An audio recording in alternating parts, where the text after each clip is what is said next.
नमस्कार दोस्तों, आपका अपने स्टडी चैनल परीक्षा वृतांत में आपका स्वागत है। आज हम आपके बहुप्रतीक्षित और डिमांडेबल टॉपिक पर वीडियो बना रहे हैं। बीपीएससी के प्रीवियस ईयर के क्वेश्चन का सॉल्व, जिसकी बहुत सारे लोगों ने डिमांड की थी। तो हमने पिछले 18 प्रश्न पत्रों का संकलन किया है, जिसमें भारतीय इतिहास, भूगोल, पॉलिटी, बिहार स्पेशल, साइंस और विविध जैसे टॉपिकों को समाहित किया गया है। तो हम यहाँ पे सेगमेंट वाइज प्रश्नों को देखेंगे। अर्थात सबसे पहले प्राचीन भारत के इतिहास से जितने भी प्रश्न आए हैं पिछले 18 प्रश्न पत्रों में, उसको देखेंगे। फिर मध्यकालीन भारत के अंतर्गत जितने भी प्रश्न आए हैं उसको देखेंगे। इसी प्रकार इसी क्रम में हम आगे वीडियो बनाते जाएंगे, क्योंकि एक प्रवृत्ति देखने को मिली है कि प्रत्येक परीक्षा में पूर्व प्रश्न पत्रों से प्रश्नों के दोहराव की प्रवृत्ति देखी गई है। इसलिए संकलन निश्चित रूप से बीपीएससी परीक्षा के अभ्यर्थियों के लिए लाभदायी सिद्ध होगा। सिर्फ बीपीएससी ही नहीं, यहाँ तक कि यूपी पीसीएस, आरओ एआरओ और एमपी पीसीएस, राजस्थान पीसीएस, जहाँ भी आप जो है ना एग्ज़ाम दे रहे होंगे, जिस भी आयोग का एग्ज़ाम दे रहे होंगे, ये प्रश्न आपको कहीं न कहीं देखने को ज़रूर मिलेंगे। तो हम शुरू करते हैं भारतीय इतिहास के अंतर्गत प्राचीन भारत का इतिहास। प्राचीन भारत का इतिहास के अंतर्गत पहला प्रश्न है, भारत में पशुपालन एवं कृषि के प्राचीनतम साक्ष्य प्राप्त हुए हैं अंजीरा से, दमसदात से, किलीगुल मोहम्मद से, मेहरगढ़ से। हमारा सही उत्तर होगा मेहरगढ़। आगे व्याख्या देखते हैं। यह प्रश्न 64th बीपीएससी प्री 2018 में पूछा गया था। सही उत्तर विकल्प डी है। इसकी व्याख्या इस प्रकार है, भारतीय उपमहाद्वीप में पशुपालन एवं कृषि का प्रारंभिक स्थल मेहरगढ़ को माना जाता है, जो 7000 से 5500 ईसा पूर्व के मध्य मानव बसाव का क्षेत्र था। कुछ विद्वान मेहरगढ़ में पशुपालन का काल 8500 ईसा पूर्व से मानते हैं। नवीनतम खोजों के आधार पर भारतीय उपमहाद्वीप में प्राचीनतम कृषि साक्ष्य वाला स्थल उत्तर प्रदेश के संत कबीर नगर जिले में स्थित लहुरा देव है। यहाँ से 7000 ईसा पूर्व से 9000 ईसा पूर्व के मध्य मानव के बसने तथा निश्चित तौर पर 6400 ईसा पूर्व के चावल के साक्ष्य प्राप्त हुए हैं। अगला प्रश्न है, निम्नलिखित में से किसको कैल्कोलिथिक युग भी कहा जाता है? ऑप्शन ए है पुरापाषाण युग, नवपाषाण युग, ताम्रपाषाण युग, लौह युग। तो सही उत्तर है विकल्प सी, ताम्रपाषाण युग। ताम्रपाषाण युग को कैल्कोलिथिक युग भी कहा जाता है। आगे व्याख्या देखते हैं। यह प्रश्न पूछा गया है 44th बीपीएससी प्री 2000 में। सही उत्तर विकल्प सी है। इसकी व्याख्या, ताम्रपाषाण युग को कैल्कोलिथिक युग भी कहा जाता है। जिन संस्कृतियों में तांबे के औजारों के साथ ही पत्थर के बने हुए उपकरणों का प्रचलन मिलता है, उन्हें प्रायः ताम्रपाषाणी संस्कृतियाँ कहा जाता है। अगला प्रश्न है, हड़प्पा में मिट्टी के बर्तनों पर सामान्यतः किस रंग का उपयोग हुआ था? लाल, ऑप्शन बी नीला हरा, सी पांडु, डी नीला। तो हमारा सही उत्तर है विकल्प ए, लाल रंग। ये देखिए, ये प्रश्न पूछा गया 40 बीपीएससी प्री 1995। ऑप्शन ए सही है। मृदभांडों को बनाने वाली मिट्टी में रेत का मिश्रण किया जाता था, जिनको पकाने पर यह हल्के भूरे लाल रंग का रूप ग्रहण कर लेती थी। इन मृदभांडों के ऊपरी हिस्से में लाल रंग की पुताई कर दी जाती थी तथा निचले हिस्से में काले रंग से विभिन्न प्रकार की चित्रकारी की जाती थी। आगे देखते हैं। अगला प्रश्न है, सिंधु सभ्यता निम्नलिखित में से किस युग में पड़ता है? ऑप्शन ए ऐतिहासिक काल, बी प्रागैतिहासिक काल, सी उत्तर ऐतिहासिक काल, डी आद्य ऐतिहासिक काल।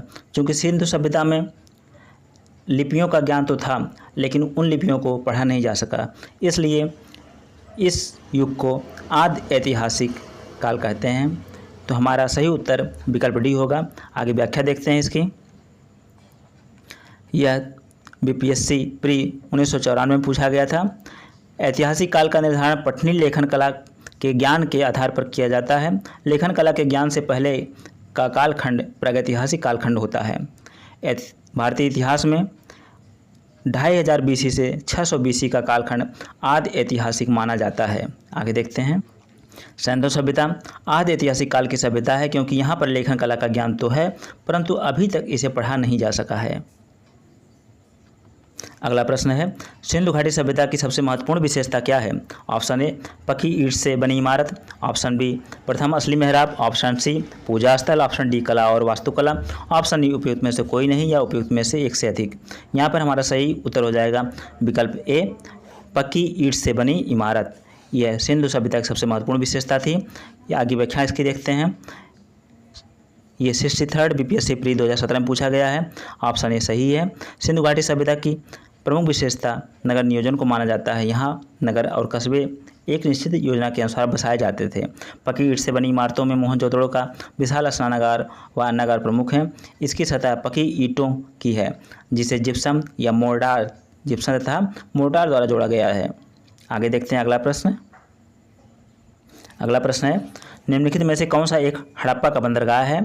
ऑप्शन ए सिकंदरिया, B Lothal, C Mahasthangarh, D Nagapattinam. तो यहाँ पे हमारा सही उत्तर हो जाएगा विकल्प बी लोथल। यह 53 to 55 बीपीएससी प्री 2011 में पूछा गया है लगातार। इसकी व्याख्या देखते हैं। ऑप्शन बी सही है। हड़प्पी नगर लोथल गुजरात के अहमदाबाद जिले में भोगवा नदी के किनारे स्थित है। यहाँ की सर्वाधिक महत्वपूर्ण उपलब्धि हड़प्पा कालीन बंदरगाह है। आगे अगला प्रश्न देखते हैं। निम्नलिखित में से कौन सा हड़प्पा कालीन स्थल गुजरात में है? A Lothal, option B Dabarkot, option C Kalibangan, option D Rakhigarhi, option E उपयुक्त में से कोई नहीं या उपयुक्त में से एक से अधिक। तो हमारा सही उत्तर हो जाएगा विकल्प ए लोथल। लोथल जो गुजरात में स्थित है। ये प्रश्न पूछा गया है 67 बीपीएससी प्री 2022 में। इसके लिए आप इसके पहले वाले प्रश्न की व्याख्या देख सकते हैं। अगला प्रश्न देखते हैं।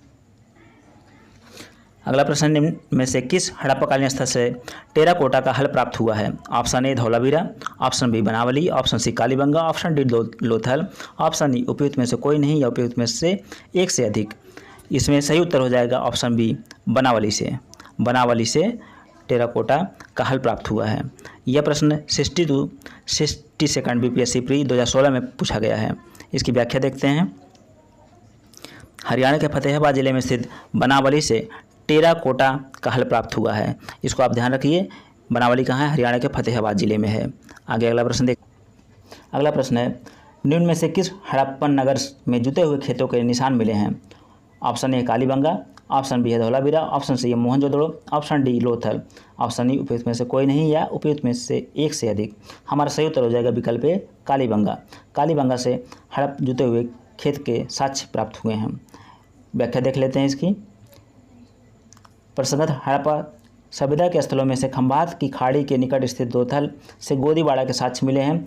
राजस्थान के हनुमानगढ़ जिले में घाघर नदी के किनारे स्थित कालीबंगा से जुटे हुए खेत के साक्ष्य मिले हैं।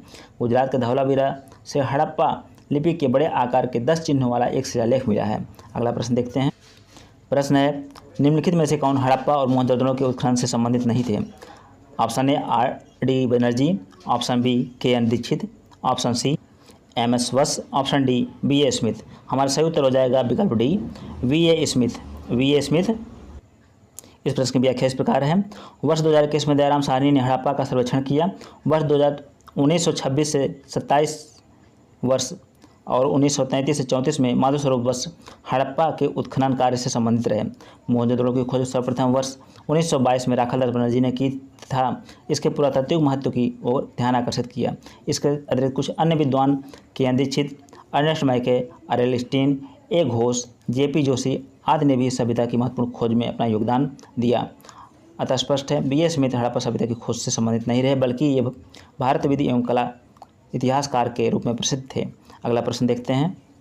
बोगाचकोई का महत्व इसलिए है कि वहाँ जो अभिलेख प्राप्त हुए हैं उनमें वैदिक देवी देवताओं का वर्णन मिलता है। ऑप्शन बी मध्य एशिया एवं तिब्बत के बीच एक महत्वपूर्ण व्यापारिक केंद्र जाना जाता है। ऑप्शन सी वेद के मूल मंत्र की रचना यहीं हुई थी।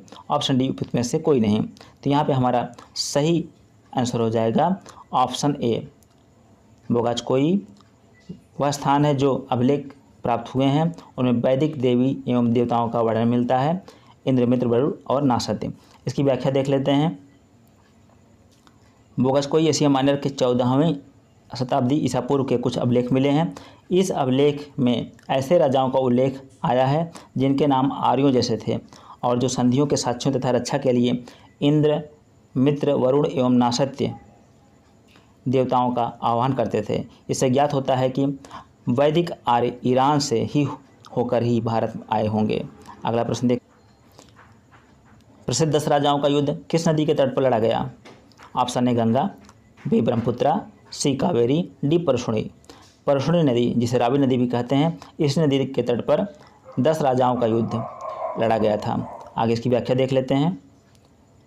दसराग युद्ध, जो 10 राजाओं का युद्ध था, परशुणी नदी जो वर्तमान रावी नदी के तट पर लड़ा गया, जिसमें भरतों के राजा सुदास ने 10 राजाओं के एक संघ को हराया। इस संघ में आर्यों के प्रमुख जन अनु, दुहु, यदु, पुरु, तुर्वस तथा 5 लघु जनजातियों का समूह सम्मिलित था, जिसके पुरोहित विश्वामित्र थे। अगला प्रश्न देखते हैं। प्रश्न है, ऋग्वेद का कौन सा मंडल पूर्णतः सोम को समर्पित है? सोम को समर्पित कौन सा मंडल है? ऑप्शन ए 7वां मंडल, ऑप्शन बी 8वां मंडल, ऑप्शन सी 9वां मंडल, ऑप्शन डी 10वां मंडल। यहाँ पे हमारा सही उत्तर हो जाएगा ऑप्शन सी 9वां मंडल। 9वां मंडल जो है सोम को समर्पित है। इसकी व्याख्या देख लेते हैं। ऋग्वेद में कुल 10 मंडल हैं। 9वां मंडल के सभी 114 मंत्र सोम को समर्पित हैं। सोम आर्यों का प्रमुख पेय था, जिसे मुंजवत पर्वत से प्राप्त किया जाता था। ये आपको ध्यान में रखना है। ऋग्वेद के 10वें मंडल में 4 वर्णों की उत्पत्ति का उल्लेख है। अगला प्रश्न, ऋग्वेद संहिता का 9वां मंडल पूर्णतः किसको समर्पित है? ऊपर अभी आप देख चुके हैं 9वां मंडल किसको समर्पित है। ऑप्शन ए इंद्र और उनका हाथी, ऑप्शन बी उर्वशी एवं स्वर्ग, ऑप्शन सी पौधों की जड़ी बूटियों संबंधित देवतागण, ऑप्शन डी सोम और इस पेय का नामाकृत देवता। तो यह किसको समर्पित है? सोम को। इसकी व्याख्या, उपयुक्त प्रश्न की व्याख्या है। गायत्री मंत्र किस पुस्तक में मिलता है? Gayatri mantra option A Upanishad, option B Bhagavad Gita, option C Rigveda, option D Yajurveda. तो यहाँ पे हमारा सही उत्तर हो जाएगा ऑप्शन सी, गायत्री मंत्र ऋग्वेद में मिलता है। इसकी व्याख्या देख लेते हैं। गायत्री मंत्र ऋग्वेद में उल्लिखित है, जिसके रचनाकार विश्वामित्र हैं। यह मंत्र ऋग्वेद के 3य मंडल में वर्णित है। अगला प्रश्न देखते हैं। निम्न में से किस भारतीय दर्शन ने परमाणु सिद्धांत का प्रतिपादन किया? ऑप्शन ए योग, ऑप्शन बी न्याय, ऑप्शन सी सांख्य, ऑप्शन डी वैशेषिक। ऑप्शन ई उपयुक्त में से कोई नहीं या उपयुक्त में से एक से अधिक। यहाँ पे हमारा सही उत्तर हो जाएगा विकल्प डी वैशेषिक। परमाणु सिद्धांत, भारतीय दर्शन परमाणु सिद्धांत प्रतिपादन वैशेषिक दर्शन में किया गया है। इसकी व्याख्या देखते हैं। वैशेषिक दर्शन के अनुसार सृष्टि का निर्माण अणु से हुआ है। महर्षि कणाद इस दर्शन के प्रवर्तक थे। अगला प्रश्न देखते हैं।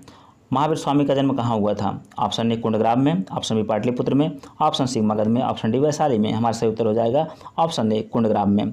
महावीर स्वामी का जन्म कुंडग्राम में हुआ था। व्याख्या देख लेते हैं इसकी। महावीर स्वामी का जन्म कुंडग्राम या कुंडलपुर में वैशाली के निकट लगभग 599 ईसा पूर्व में हुआ था।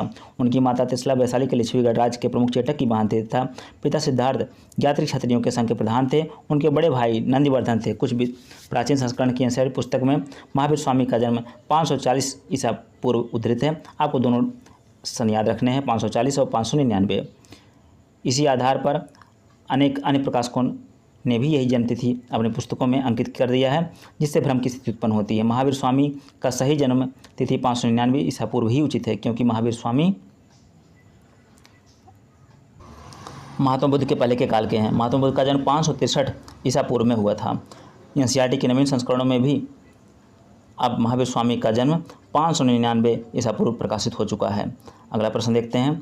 महावीर जैन की मृत्यु निम्नलिखित में से किस नगर में हुई थी? Option A Rajgir, option B Sanchi, option C Pawapuri, option D Samastipur. तो हमारा सही उत्तर हो जाएगा ऑप्शन सी। व्याख्या देखते हैं। महावीर स्वामी का जन्म 599 ईसा पूर्व में वैशाली के निकट कुंडग्राम में हुआ था। उनके पिता सिद्धार्थ ज्ञात्री क्षत्रियों के संघ के प्रधान थे, जो वज्जी संघ का एक प्रमुख सदस्य थे। 527 ईसा पूर्व के लगभग 72 वर्ष की आयु में राजगीर के समीप स्थित पावापुरी नामक स्थान में उन्हें शरीर त्याग दिया। अगला प्रश्न देखते हैं। भगवान महावीर का प्रथम शिष्य था जमाली, योसुद, विपिन और प्रभास।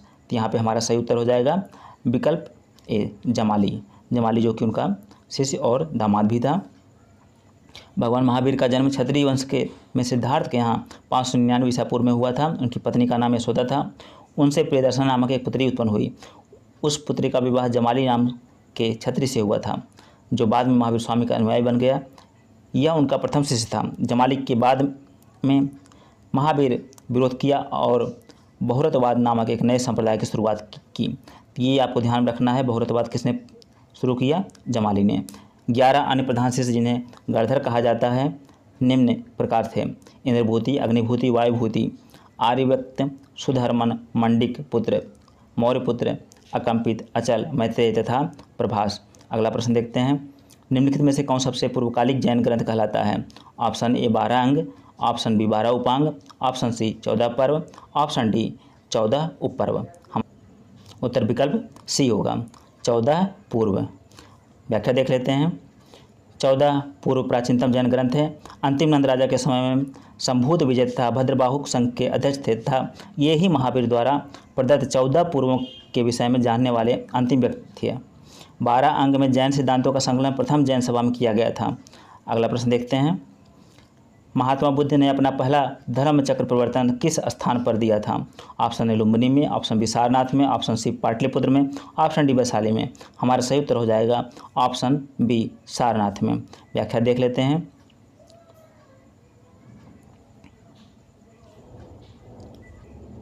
छह वर्षों की साधना के पश्चात 35 वर्ष की अवस्था में वैशाख पूर्णिमा की रात्रि को एक पीपल वृक्ष के नीचे गौतम बुद्ध को ज्ञान प्राप्त हुआ। ज्ञान प्राप्ति के बाद ही वे बुद्ध कहलाए। ज्ञान प्राप्ति के पश्चात गौतम बुद्ध ने अपने मत का प्रचार प्रारंभ किया। उर्वेला से वे सबसे पहले ऋषिपत्तन आए। यहाँ उन्होंने 5 ब्राह्मण सन्यासियों को पहला उपदेश दिया। यही ऋषिपत्तन या सारनाथ, दोनों नाम एक ही है, इसको आपको ध्यान रखना है। यहीं पर उन्होंने पहला उपदेश दिया। इस प्रथम उपदेश को धर्म चक्र प्रवर्तन कहा जाता है। यह उपदेश दुख के कारणों, दुख का अंत और उनके समाधान संबंधित था। इसे 4 आर्य सत्य भी कहा जाता है। अगला प्रश्न देखते हैं। महात्मा बुद्ध का महापरिनिर्वाण कहाँ हुआ था? ऑप्शन ए लुम्बिनी में, ऑप्शन बी बोधगया में, ऑप्शन सी कुशीनगर में, ऑप्शन डी कपिलवस्तु में। महापरिनिर्वाण अर्थात इनकी मृत्यु, जिसे महापरिनिर्वाण के नाम से जाना जाता है, कुशीनगर में हुई थी। व्याख्या देख लेते हैं इस प्रश्न की। महात्मा बुद्ध ने अपना पहला उपदेश सारनाथ में दिया। उसके पश्चात वे बौद्ध धर्म के प्रचार के लिए कपिलवस्तु, राजगृह, वैशाली तथा कौशल राज्य गए। सबसे अधिक बौद्ध धर्म का प्रचार कौशल राज्य में हुआ। कौशल नरेश प्रसेनजीत ने भी अपने परिवार के साथ बुद्ध की शिष्यता ग्रहण की थी। अपना प्रचार करते हुए वे मल्लों की राजधानी पावा पहुँचे।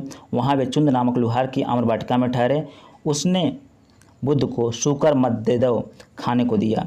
इससे उन्हें अतिसार हो गया और भयानक पीड़ा उत्पन्न हुई। इस वेदना के बाद भी वे कुशीनारा, जो कुशीनगर कहलाता है, मलगढ़ राज की राजधानी पहुँचे।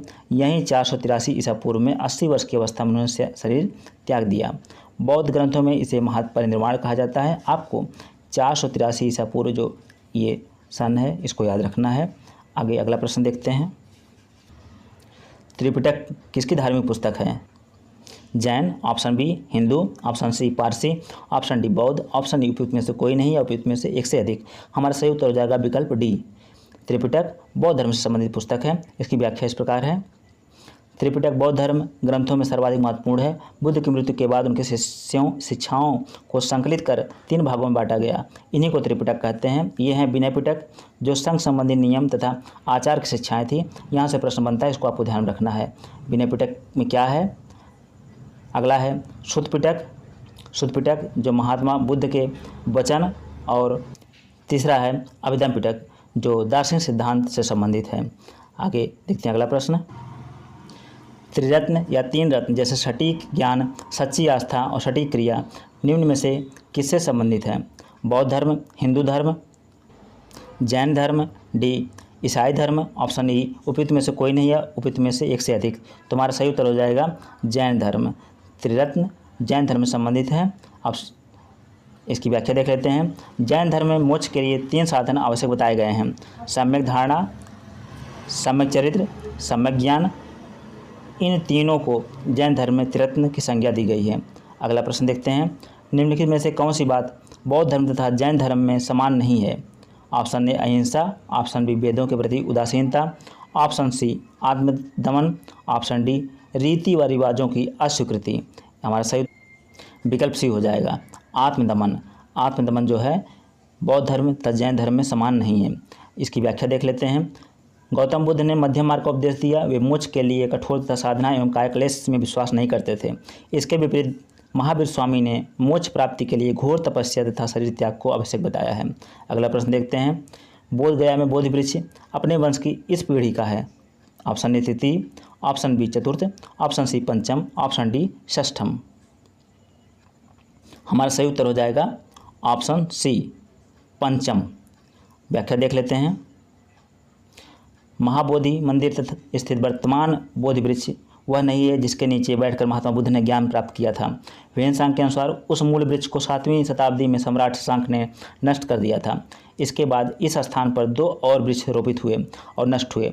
वर्तमान वृक्ष जिसे हम देख रहे हैं वह 5वीं पीढ़ी का वृक्ष है जिसे अलेक्जेंडर कनिंघम लगवाया था। यह वृक्ष पूरी तरह संरक्षित है और केवल इससे गिरी हुई पत्तियों को ही छूने एवं उठाने का अधिकार है। एक अन्य तथ्य के अनुसार यह वृक्ष क्रमशः 2 बार सम्राट अशोक, एक बार पुनः पुष्यमित्र शुंग, एक बार पूर्व वर्मा तथा अंत में कनिंघम द्वारा लगवाया गया। अतः यह 6वीं पीढ़ी का वृक्ष है। बिहार सरकार के पर्यटन विभाग की वेबसाइट पर इसे 5वीं पीढ़ी का बताया गया है। तथ्यों में विवाद होने के कारण बिहार लोकसभा आयोग ने इस प्रश्न को मूल्यांकन से बाहर कर दिया था। अगला प्रश्न देखते हैं। बराबर की गुफाओं का उपयोग किसने आश्रय गृह के रूप में किया। ऑप्शन ए आजीविकों ने, ऑप्शन बी थारुओं ने, ऑप्शन सी जैनों ने, ऑप्शन डी तंत्रिकों ने। हमारा सही उत्तर हो जाएगा ऑप्शन ए आजीविकों ने। इस प्रश्न की व्याख्या देख लेते हैं। मौर्य युग में पर्वत गुफाओं को काटकर निवास स्थान बनाने की कला का पूर्ण विकास हुआ। अशोक तथा उनके पौत्र दशरथ के समय बराबर तथा नागार्जुनी पहाड़ियों को काटकर आजीविकों के लिए आवास बनाए गए थे। अशोक के समय बराबर पहाड़ी की गुफाओं में सुदामा की गुफा तथा कर्ण चौपड़ नामक गुफा सर्वप्रसिद्ध है। प्रश्न देखते हैं। आजीविक संप्रदाय के संस्थापक थे। Option A Anand, option B Rahulobhadra, option C Makhali Gosal, option D Upali. तो मखली गोसाल जो है आजीविक संप्रदाय के संस्थापक थे। हमारा विकल्प सी सही है। प्रश्न की व्याख्या देखते हैं।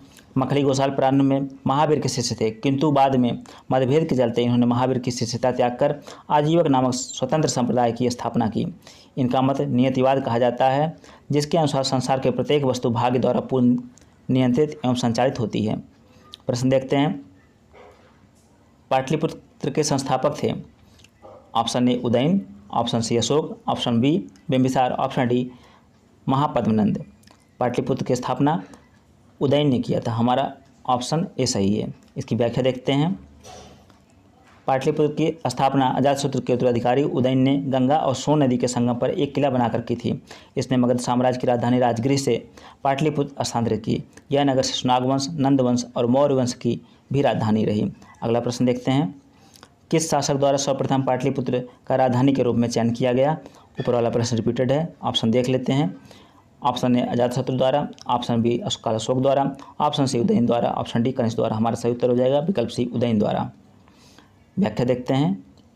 हर एक वंशी शासक उदयन या उदयभद्र ने के शासनकाल की सर्वप्रमुख घटना गंगा एवं सोन नदियों के संगम पर पाटलिपुत्र नगर की स्थापना है। उसने राजगृह से इसी नव स्थापित नगर में अपनी राजधानी स्थानांतरित की। अगला प्रश्न देखते हैं। निम्नलिखित में से किस राजा ने पाटलिपुत्र बसाया था। Option A Sheshnag, option B Bimbisar, option C Ajatashatru, option D Udayan. तो हमारा उपयुक्त प्रश्न ही है, उसकी को अलग अलग भाषा में रिपीट किया जा रहा है। अगला प्रश्न देखते हैं। प्रश्न है। विश्व का पहला गणतंत्र वैशाली में किसके द्वारा स्थापित किया गया। Option A Maurya, option B Nanda, option C Gupta, option D Licchavi. हमारा सही उत्तर हो जाएगा ऑप्शन डी। व्याख्या देख लेते हैं। वैशाली के लिच्छवियों ने विश्व का पहला गणतंत्र स्थापित किया था। वैशाली बुद्ध काल का सबसे बड़ा तथा शक्तिशाली गणराज्य था। लिच्छवी वज्जी संघ के सर्वप्रमुख थे। अगला प्रश्न देखते हैं। मगध की प्रारंभिक राजधानी कौन सी थी। Option A Pataliputra, option B Vaishali, option C Rajgriha या गिरिव्रज, ऑप्शन डी चंपा। तो हमारा सही उत्तर हो जाएगा विकल्प सी, राजगृह जो थी मगध की प्रारंभिक राजधानी थी। इसकी व्याख्या देखते हैं। पुराणों के अनुसार मगध पर शासन करने वाला पहला राजवंश बृहद्रथ वंश था। इस वंश के पहले राजा बृहद्रथ का पुत्र जरासंध था, जिसने राजगृह या गृहराज को अपनी राजधानी बनाया। बौद्ध ग्रंथों के अनुसार मगध का प्रथम प्रतापी शासक बिंबिसार था। यह हरियंग वंश से संबंधित था। इसकी मृत्यु 492 ईसा पूर्व में हुई। इसके पश्चात अजातशत्रु मगध का शासक हुआ। अजातशत्रु के पुत्र उदयन ने अपनी राजधानी राजगृह से पाटलिपुत्र स्थानांतरित की। अगला प्रश्न देखते हैं, अजातशत्रु के वंश का नाम क्या था? मौर्य, हर्यंक, नंद, गुप्त। हमारा सही उत्तर हो जाएगा ऑप्शन बी, हर्यंक। व्याख्या देखते हैं, मगध का शासक अजातशत्रु। अजातशत्रु का कार्यकाल 492 से 460 ईसा पूर्व था। अपने पिता एवं हर्यंक वंश के संस्थापक बिंबिसार की हत्या कर राजगद्दी पर बैठा था। इसकी हत्या भी इसके पुत्र उदयन, जो कौशांबी के वत्स राजा उदयन से भिन्न है, ने कर दी थी। आप यहाँ पे कंफ्यूज मत होइएगा, उदयन और उदयन दो नाम हैं। उदयन जो था कौशांबी के वत्स राजा का पुत्र था, और उदयन जो था वो हर्यंक वंश के अजातशत्रु का पुत्र था। अगला प्रश्न देखते हैं। प्रश्न है, सैंडोकोट से चंद्रगुप्त मौर्य की पहचान किसने की? Option A William Jones, option B V Smith, option C R K Mukherji, option D D R Bhandarkar. यहाँ सही उत्तर हो जाएगा option A William Jones. William Jones ने सैंडोकोट से चंद्रगुप्त मौर्य की पहचान की थी। व्याख्या देख लेते हैं। विलियम जोन्स पहले विद्वान थे जिन्होंने सैंडोकोट की पहचान मौर्य शासक चंद्रगुप्त मौर्य से की। एरियन तथा प्लूटार्क ने चंद्रगुप्त मौर्य को एंड्रोकोट्स के रूप में वर्णित किया, जबकि जस्टिन ने सैंड्रोकोट्स और सिकंदर महान की भेंट का उल्लेख किया है। अगला प्रश्न देखते हैं, ब्राह्मी लिपि को सर्वप्रथम किसने पढ़ा? Option A Cunningham, option B AS Dani, C Buhler, option D James Prinsep. सही उत्तर हो जाएगा विकल्प डी, जेम्स प्रिंसेप ने सर्वप्रथम ब्राह्मी लिपि को पढ़ा। इसकी व्याख्या देख लेते हैं। सर्वप्रथम 1837 ईस्वी में जेम्स प्रिंसेप नामक अंग्रेज विद्वान ने अशोक के लेखों, जो ब्राह्मी लिपि में है, का वाचन किया, किंतु उन्होंने लेखों के देवानांपी की पहचान सिंहल के राजा तिस से कर डाली। कालांतर में यह तथ्य इस प्रकाश में आया कि सिंहली अनुश्रुतियों दीपवंश तथा महावंश में यह उपाधि अशोक के लिए उपयुक्त की गई थी। अंततः वर्ष 1915 में मास्की, जो कर्नाटक में है, से प्राप्त लेख में अशोक नाम भी पढ़ लिया गया। अगला प्रश्न देखते हैं, मेगास्थनीज की पुस्तक का नाम क्या है? Arthashastra, option B Rigveda, option C Purana, option D Indica. तो हमारा सही उत्तर हो जाएगा इंडिका। मेगास्थनीज की पुस्तक का क्या नाम है? इंडिका। व्याख्या देख लेते हैं। चंद्रगुप्त मौर्य सिकंदर का समकालीन शासक था। सिकंदर के समकालीन विदेशी लेखक नियार्कस, आनेसिक्रियस, अरिस्टोबुलस तथा मेगास्थनीज थे, जिनके विवरण चंद्रगुप्त मौर्य के विषय में सूचनाएं देते हैं। विदेशी लेखकों में मेगास्थनीज का नाम सर्वाधिक महत्वपूर्ण है, जिसकी पुस्तक इंडिका मौर्य इतिहास का प्रमुख स्रोत है। अगला प्रश्न देखते हैं, इंडिका का लेखक कौन था? विष्णुगुप्त, मेगास्थनीज, डायमेचस और प्लिनी। सही उत्तर हो जाएगा बी मेगास्थनीज। व्याख्या ऊपर देख ही चुके हैं। अगला प्रश्न देखते हैं,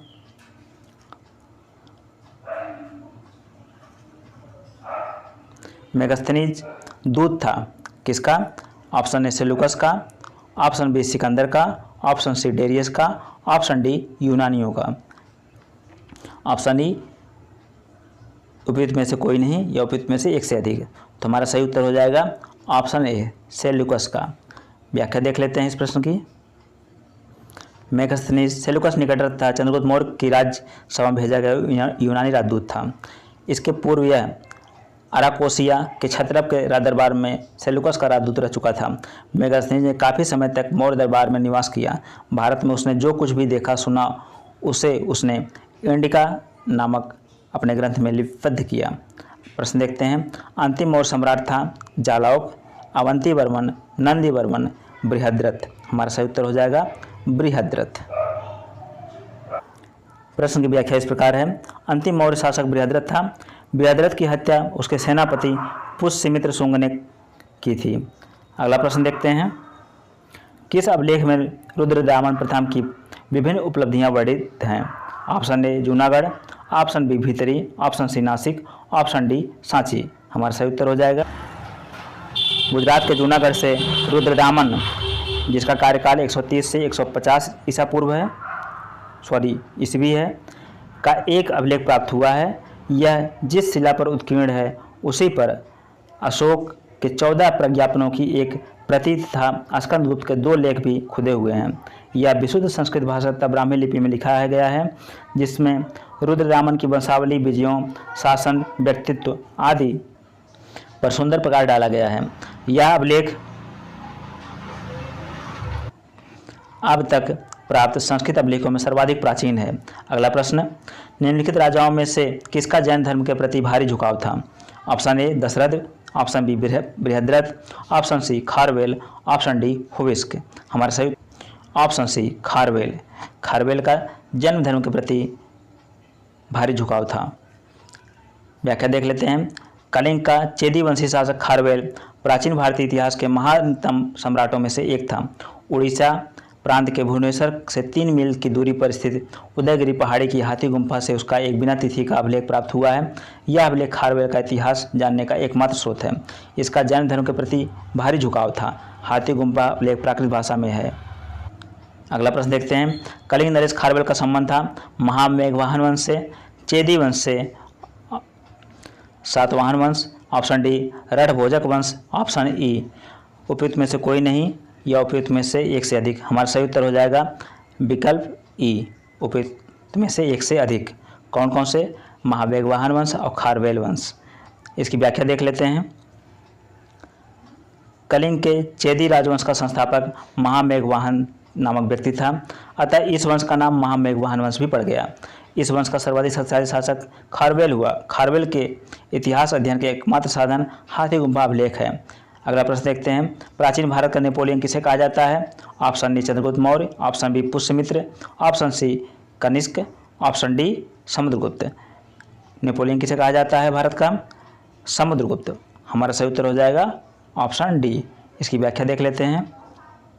इतिहासकार विंसेंट स्मिथ ने अपनी रचना अर्ली हिस्ट्री ऑफ इंडिया में समुद्रगुप्त की वीरता एवं विजयों पर मुग्ध होकर उसे भारतीय नेपोलियन की संज्ञा दी है। समुद्रगुप्त की विजयों का वर्णन पर्याप्त प्रशस्ति में मिलता है। इसके लेखक हरिसेन हैं। प्रश्न है, गुप्त सम्राट जिसने हूणों को पराजित किया था कौन था? Option A Samudragupta, option B Chandragupta द्वितीय, option C Skandagupta, option D Ramgupta. हमारा सही उत्तर हो जाएगा विकल्प सी स्कंदगुप्त। स्कंदगुप्त ने हूणों को पराजित किया। व्याख्या देखते हैं। हूणों का पहला भारतीय आक्रमण गुप्त सम्राट स्कंदगुप्त के शासनकाल में 455 ईस्वी में हुआ। इसको आपको ध्यान में रखना है, 455 ईस्वी। तथा स्कंदगुप्त के हाथों वे बुरी तरह परास्त हुए। यूएस राय के अनुसार इस हूण आक्रमण का नेता खुसेनवाज था। अगला प्रश्न है, किस प्रकार की भूमि को अपरहत कहा जाता था? ऑप्शन ए बिना जोती हुई जंगली भूमि, ऑप्शन बी सिंचित भूमि, ऑप्शन सी घने जंगल वाली भूमि, ऑप्शन डी जोती हुई भूमि, ऑप्शन ई उपयुक्त में से कोई नहीं या उपयुक्त में से एक से अधिक। हमारा सही उत्तर हो जाएगा ऑप्शन ए बिना जोती हुई भूमि। व्याख्या देखते हैं। बिना जोती हुई भूमि वह भूमि जिस पर खेती न की गई हो अपरहत भूमि कहा जाता था। यह गुप्तकालीन राजस्व व्यवस्था का एक पद है। अगला प्रश्न, चीनी यात्री सुंगयुन ने भारत की यात्रा की थी कब? ऑप्शन ए 515 से 520 ईस्वी, ऑप्शन बी 525 से 529 ईस्वी, ऑप्शन सी है 545 से 552 ईस्वी, ऑप्शन डी है 592 ईस्वी से 597 ईस्वी। हमारा सही उत्तर हो जाएगा विकल्प ए 515 से 520 ईस्वी। व्याख्या देखते हैं। इसको आपको ध्यान रखना है। सुंगयुन जो भारत की यात्रा किया था 515 से 520 ईस्वी। चीनी यात्री सुंगयुन 518 ईस्वी में भारत आया। इसने अपने 3 वर्षों की यात्रा में बौद्ध धर्म की प्रतियां एकत्रित की थी। अगला प्रश्न देखते हैं। हर्षवर्धन के शासनकाल में किस चीनी यात्री ने भारत की यात्रा की थी? Option A Fahien, option B Hiuen Tsang, option C Singh, option D Taranath. कौन किया था हर्षवर्धन शासनकाल? ह्वेनसांग। व्याख्या देखते हैं। हर्षवर्धन के समय में सर्वप्रमुख घटना चीनी यात्री ह्वेनसांग के भारत आगमन की है।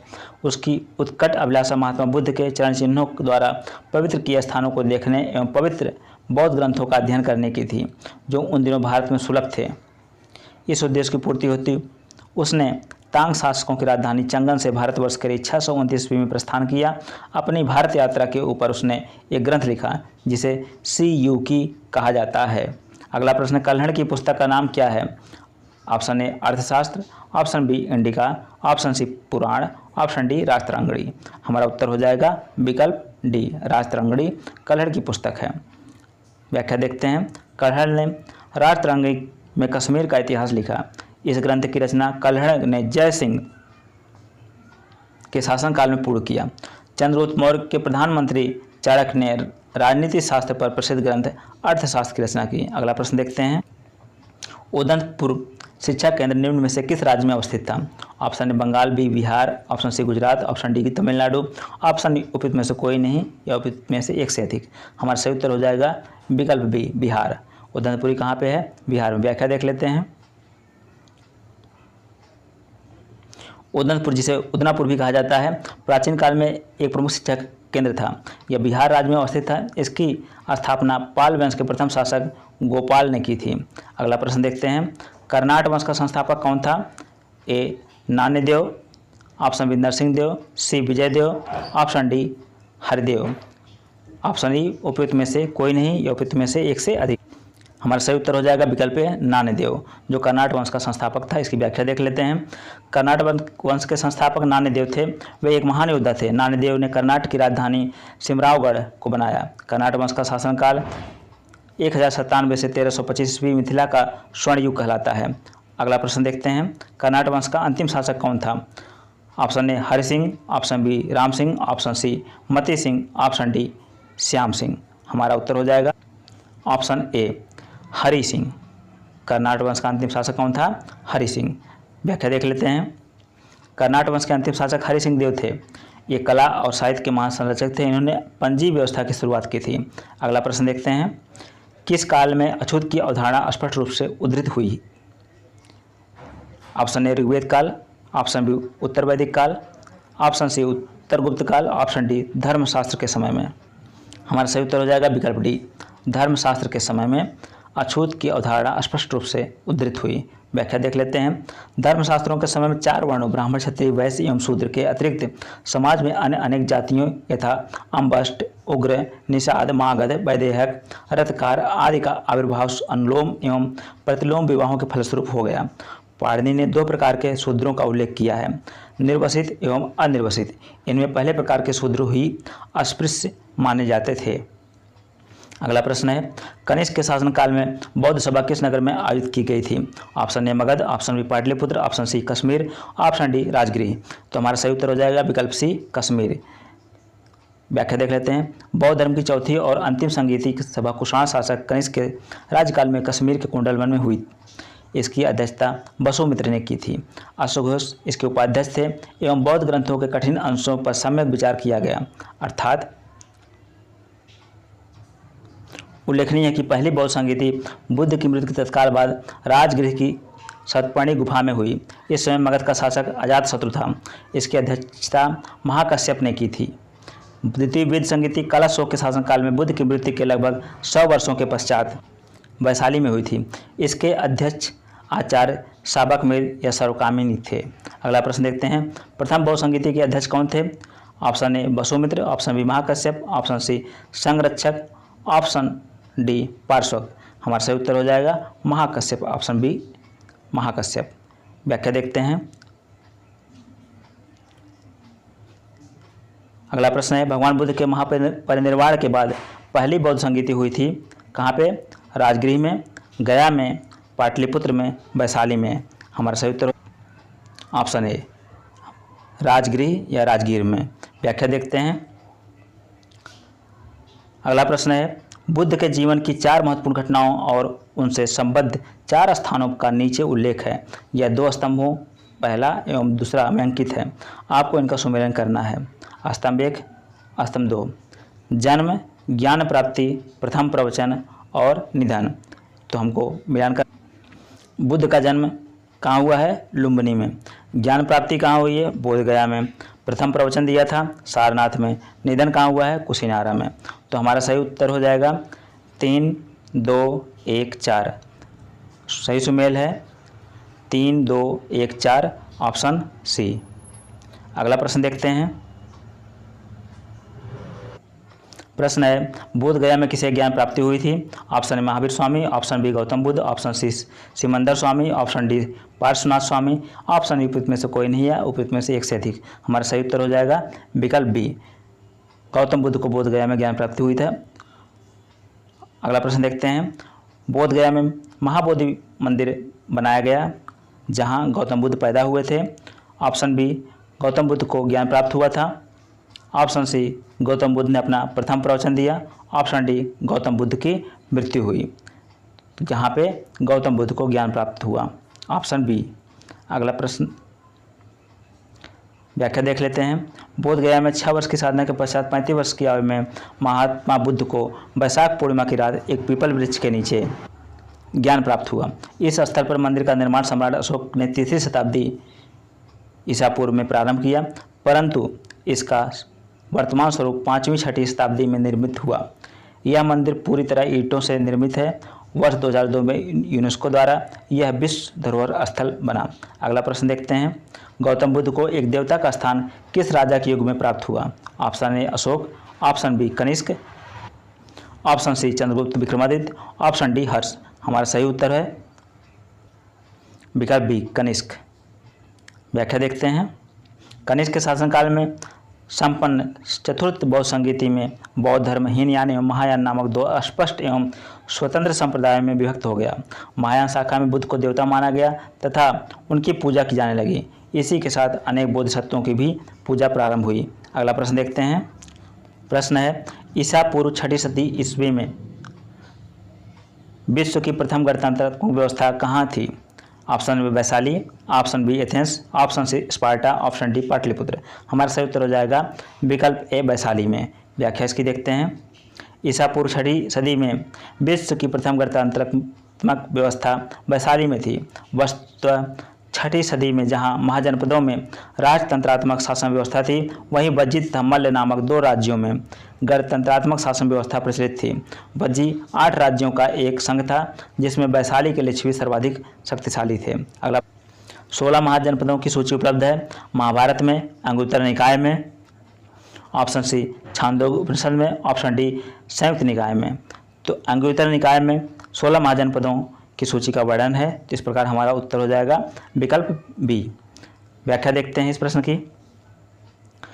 बौद्ध ग्रंथ अंगुत्तर निकाय में 16 महाजनपदों की सूची उपलब्ध है। इन्हें 16 महाजनपद कहा गया है। ये हैं अंग, मगध, काशी, कौशल, वज्जी, मल्ल, चेदी, वत्स, कुरु, पंचाल, मत्स्य, सूरसेन, अस्मक, अवंती, गांधार एवं काम्बोज। इन सभी महाजनपदों में एकमात्र महाजनपद अस्मक दक्षिण भारत में स्थित था। जनौषध सूत्र में केवल 12 राज्यों के ही नाम मिलते हैं। जैन ग्रंथ भगवती सूत्र में भी 16 महाजनपदों की सूची मिलती है, किंतु वहाँ नाम कुछ भिन्न प्रकार से हैं। अगला प्रश्न है, नालंदा विश्वविद्यालय की स्थापना का युग है? Option A Maurya, option B Kushan, option C Gupta, option D पाल। हमारा सही उत्तर हो जाएगा ऑप्शन सी गुप्त। व्याख्या देखते हैं। नालंदा एक विख्यात बौद्ध पीठ एवं विश्वविद्यालय था। यह दक्षिणी बिहार में राजगीर के निकट स्थित था। इसके ध्वंसावशेष बड़ा गांव ग्राम में दूर तक आज भी बिखरे पड़े हैं। 5वीं शताब्दी के मध्य गुप्तों के समय में नालंदा विश्वविद्यालय अस्तित्व में आया। सर्वप्रथम कुमारगुप्त प्रथम ने नालंदा बौद्ध विहार का दान दिया और बाद में बुद्ध गुप्त तथा गुप्त तथा बालादित्य नामक गुप्त शासकों ने भी इस विहार को दान दिए। अगला प्रश्न है, नालंदा विश्वविद्यालय किस लिए विश्व प्रसिद्ध था? ऑप्शन ए चिकित्सा विज्ञान, ऑप्शन बी तर्कशास्त्र, ऑप्शन सी बौद्ध धर्म दर्शन, ऑप्शन डी रसायन विज्ञान। हमारा सही उत्तर हो जाएगा विकल्प सी। इसकी व्याख्या देखते हैं। यह बौद्ध दर्शन के अध्ययन के लिए विश्वविख्यात था। उसी के अध्ययन के लिए चीनी यात्री ह्वेंस यहाँ आया था। अगला प्रश्न देखते हैं। अगला प्रश्न कथन और कारण से है। कथन ये है, 12वीं शताब्दी के अंत तक नालंदा महाविहार का पतन हो गया। कारण आर महाविहार को राजकीय प्रश्रय मिलना बंद हो गया था। उपयुक्त में से दोनों वक्तव्यों के संदर्भ में निम्नलिखित में से कौन सही है? तो हमारा कथन ए और कारण आर दोनों सही है, लेकिन व्याख्या नहीं कर रहा है। इस प्रकार हमारा हो जाएगा सही उत्तर विकल्प बी। ए दोनों ए और आर सही हैं, परंतु आर ए की सही व्याख्या नहीं करता है। व्याख्या देख लेते हैं। नालंदा में एक विख्यात बौद्ध पीठ एवं विश्वविद्यालय था। यह दक्षिणी बिहार में राजगीर, वर्तमान में राजगीर के निकट स्थित था। 5वीं सदी के मध्य गुप्तों के समय में नालंदा स्थित विश्वविद्यालय अस्तित्व में आया। 12वीं सदी के अंत तक मुस्लिम आक्रमण के फलस्वरूप महाविहार का पतन हो गया। बंगाल के पाल शासकों द्वारा विक्रमशिला विश्वविद्यालय को संरक्षण देने के फलस्वरूप नालंदा का महत्व घटने लगा। अगला प्रश्न है, प्रथम मगध साम्राज्य का उत्कर्ष किस शताब्दी में हुआ था? ऑप्शन ए ईसा पूर्व 4वीं शताब्दी, ऑप्शन बी ईसा पूर्व 6वीं शताब्दी, ऑप्शन सी ईसा पूर्व 2री शताब्दी, ऑप्शन डी ईसा पूर्व 1ली शताब्दी। हमारा सही उत्तर हो जाएगा विकल्प बी, ईसा पूर्व 6वीं शताब्दी। व्याख्या देख लेते हैं। प्रथम मगध साम्राज्य की महत्ता का वास्तविक संस्थापक राजा बिंबिसार लगभग 544 से 492 ईसा पूर्व था, जो कि यह 6वीं शताब्दी ईसा पूर्व 6वीं शताब्दी से संबंधित है। अगला प्रश्न देखते हैं, मगध की राजधानी कौन सी थी? Option A Pataliputra, Vaishali, option C Girivraj Rajgir, option D Champa. तो यहाँ पे हमारा उत्तर हो जाएगा है ए और सी, क्योंकि राजगीर या गिरिव्रज मगध की प्रारंभिक राजधानी थी। उसके पश्चात पाटलिपुत्र मगध की राजधानी उदयन द्वारा बनाई गई। इसकी व्याख्या देखते हैं। दिए गए विकल्प में दो विकल्प ए और सी सही हैं। मगध की आरंभिक राजधानी गिरिव्रज थी। बाद में उदयन ने पाटलिपुत्र को राजधानी बनाया, जो गुप्त काल था मगध की राजधानी बनी रही। मगध साम्राज्य पर शासन करने वाले प्रथम राजवंश के विषय में बौद्ध ग्रंथों में पुराणों में अलग अलग विवरण मिलते हैं। पुराणों के अनुसार मगध पर शासन करने वाला पहला राजवंश बृहद्रथ वंश था। इस वंश का पहला राजा जरासंध था, जिसने गिरिव्रज को अपनी राजधानी बनाया। अगला प्रश्न देखते हैं। अगला प्रश्न है, प्राचीन महाजनपद मगध की प्रथम राजधानी कौन सी थी?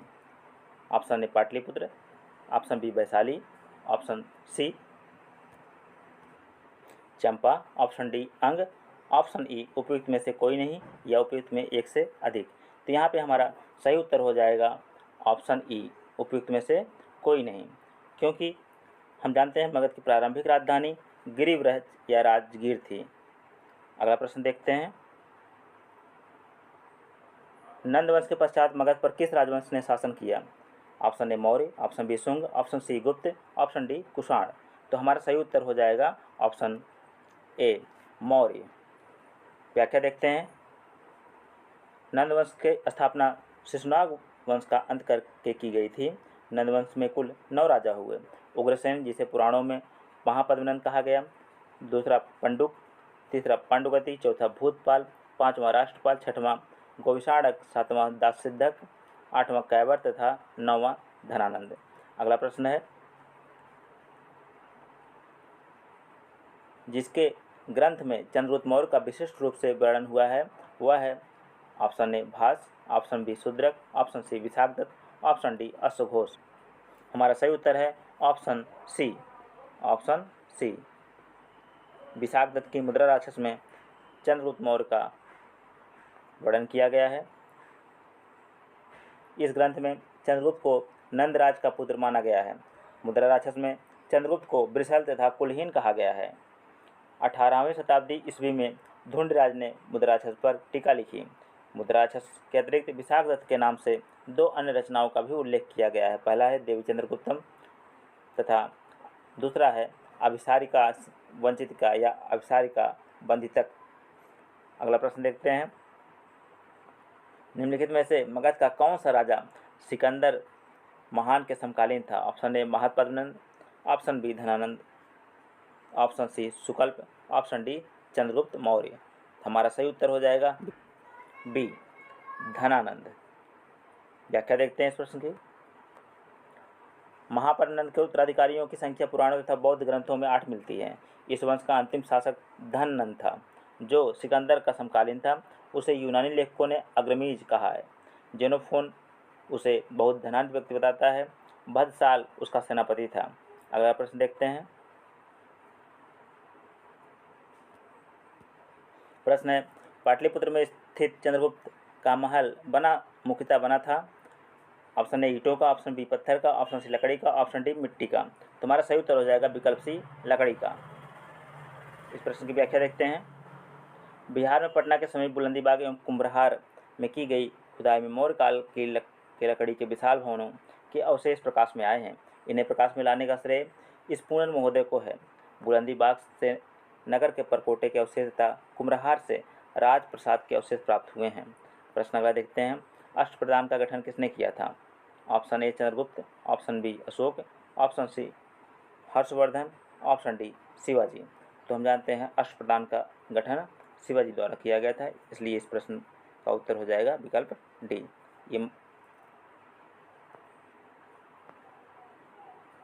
ये मध्यकाल का प्रश्न है। यहाँ पे शिवाजी से संबंधित प्रश्न आना थोड़ा सा अटपटा है, लेकिन चंद्रगुप्त मौर्य वगैरह इसके ऑप्शन में थे।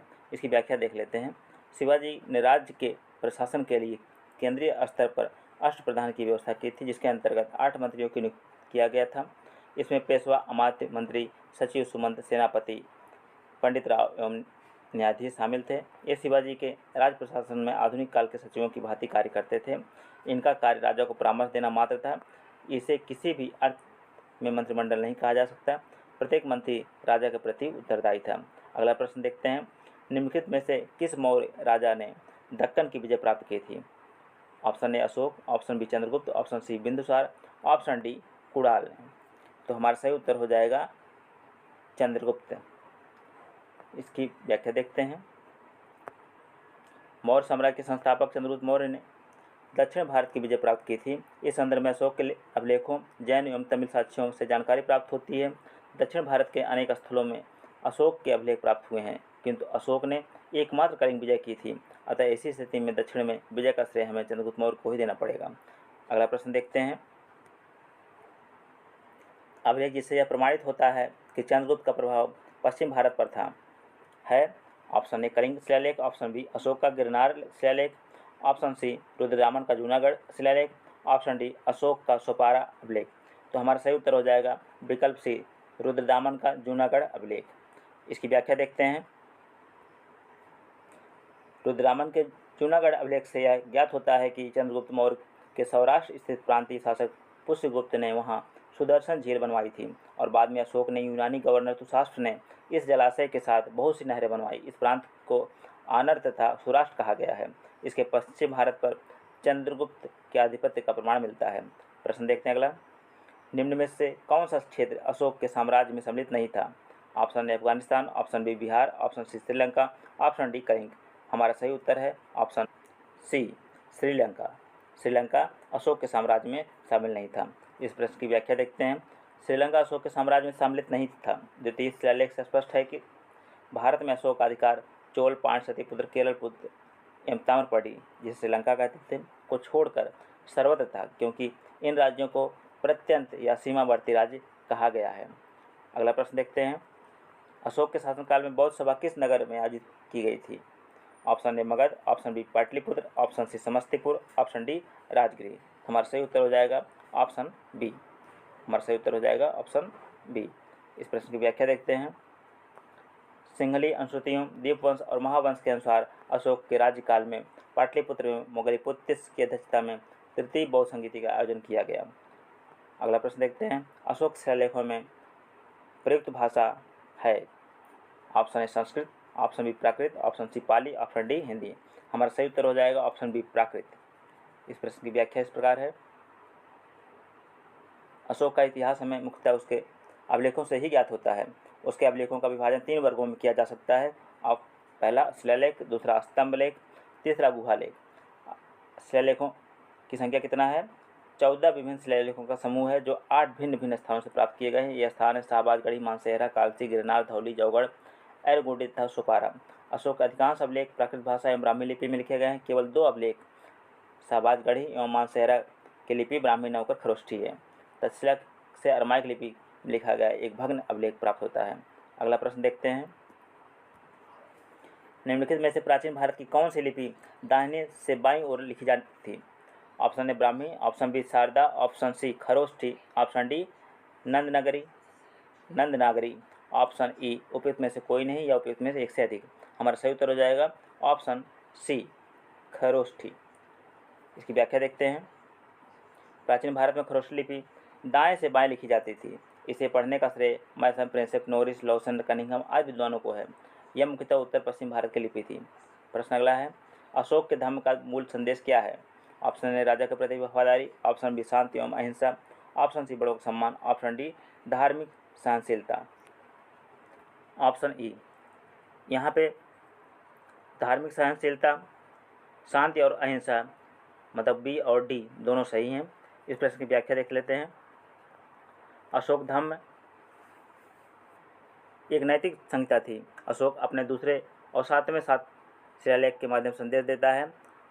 अपासिनवे बहुकयाने दया दाने सचे सोचे माद साधे च, अर्थात कम पाप करना, कल्याण करना, दया दान करना, सत्य बोलना, पवित्रता से रहना, स्वभाव में मधुरता तथा साधुता बनाए रखना। इस प्रकार अशोक धर्म के मूल संदेशों में शांति और अहिंसा, बड़ों का सम्मान तथा धार्मिक सहनशीलता निहित है। अतः सही उत्तर विकल्प ई होगा। अगला प्रश्न देखते हैं। केवल वह स्तंभ जिसमें अशोक ने स्वयं को मगध का सम्राट बताया है। मास्की का लघु शिलालेख, ऑप्शन बी रोमनदेही स्तंभ, ऑप्शन सी क्वीन स्तंभ, ऑप्शन डी भब्रू स्तंभ। हमारा सही उत्तर हो जाएगा ऑप्शन डी भब्रू स्तंभ। प्रश्न की व्याख्या इस प्रकार है। भब्रू या बैराट, जो बैराट स्तंभ शिलालेख में अशोक ने स्वयं को मगध का सम्राट बताया है। अपने शिलालेखों में अशोक सामान्यतः किस नाम से जाने जाते हैं? Option A Chakravarti, option B Priyadarshi, option C Dharmadeva, option D Dharmakirti. सही उत्तर हो जाएगा विकल्प बी, प्रियदर्शी के नाम से जाने जाते हैं। इसकी व्याख्या, अशोक के अभिलेखों में सर्वत्र उसे देवानाम दसी, अर्थात देवताओं का प्रिय अथवा देखने में सुंदर, देवानाम प्रियदर्शी तथा राजा आदि की उपाधियों से संबोधित किया गया है। पुराणों में उसे अशोक वर्धन कहा गया है। आगे देखते हैं प्रश्न। कौटिल्य के अर्थशास्त्र में किस पहलू पर प्रकाश डाला गया है? ऑप्शन ए आर्थिक जीवन, ऑप्शन बी राजनीतिक नीतियाँ, ऑप्शन सी धार्मिक जीवन, ऑप्शन डी सामाजिक जीवन। सही उत्तर हो जाएगा विकल्प बी, राजनीतिक नीतियाँ। इस प्रश्न की व्याख्या देखते हैं। कौटिल्य के अर्थशास्त्र द्वारा चंद्रगुप्त मौर्य के शासनकाल की बहुत सी बातों का ज्ञान प्राप्त होता है। यह वस्तुतः ऐतिहासिक ग्रंथ नहीं है, अपितु राजनीति शास्त्र का एक अद्वितीय ग्रंथ है। इसकी तुलना मैकियावेली के प्रिंस से की जाती है। अगला प्रश्न देखते हैं। कौटिल्य की पुस्तक अर्थशास्त्र किस विषय पर आधारित है? ऑप्शन ए आर्थिक संबंध, ऑप्शन बी शासनकाल एवं सिद्धांत और अभ्यास, ऑप्शन सी विदेश नीति, ऑप्शन डी धन संचय। सही उत्तर हो जाएगा ऑप्शन बी, शासनकाल के सिद्धांत और अभ्यास। व्याख्या, कौटिल्य और विकल्प सी विदेश नीति। इस प्रकार हमारा सबसे उपयुक्त विकल्प होगा ऑप्शन ई, एक से अधिक। इस प्रश्न की व्याख्या देख लेते हैं। कौटिल्य द्वारा मौर्य काल में रचित अर्थशास्त्र शासन के सिद्धांतों और अभ्यास की पुस्तक है। इसमें राज्य के लिए मंडल सिद्धांत है जो विदेश नीति की व्याख्यान करता है। इसके अलावा इसमें सप्तांग सिद्धांत, राजा, अमात्य, जनपद, दुर्ग, कोष, दंड एवं मित्र की सर्वप्रथम व्याख्या मिलती है। अर्थशास्त्र में तत्कालीन प्रशासन एवं कृषि, शिल्प एवं व्यापार व्यवस्था की भी विस्तृत जानकारी प्राप्त होती है। अगला प्रश्न है, मेगास्थनीज ने भारतीय समाज को कितनी श्रेणियों में विभाजित किया है?